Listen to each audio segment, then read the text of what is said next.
Da yammacin ranar juma'an nan ne wasu 'yan ta'adda suka afka ma wasu ƙauyuka biyu da ke a yankin karamar hukumar batsarin jihar katsina da ke arewa maso yammacin najeriya. Ƙauyukan sun hada da tsawa inda kimanin mutane 21 suka rasa rayukansu, 13 daga cikinsu konewa suka yi kurmus a sanadiyar harin, a yayin da mutane 9 suka mutu a ƙauyen dankar. Kuma a dukkanin ƙauyukan biyu akwai dabbobi da dama da su ma suka hallaka. CP Sanusi Buba shine kwamishinan 'yan sandan jihar, kuma ya yi wa manema labarai bayani a sa'ilin da ya kai ziyarar gani da ido a ƙauyukan. Wannan al'amari yana da ban damuwa kwarai da gaske, domin mai martaba gwamnan jihar Katsina da duk manya-manyan jami'an tsaron jihar Katsina mun iya kokarin mu ga irin wannan ta'addancin an bar shi.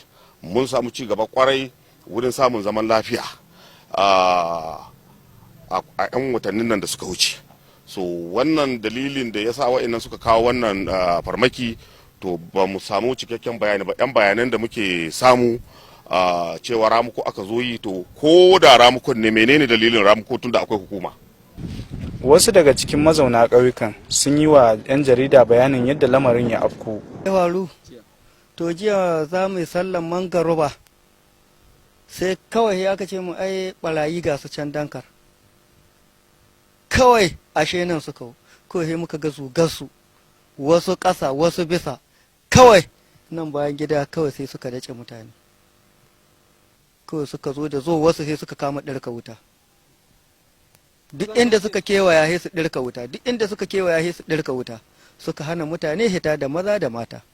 Tsakanina ga Allah ina gidan Alhaji Halilu, magariba ta yi ina kafcin in zo in sallah, ya sai da man zaben ma shi na nan a hannuna yanzu haka.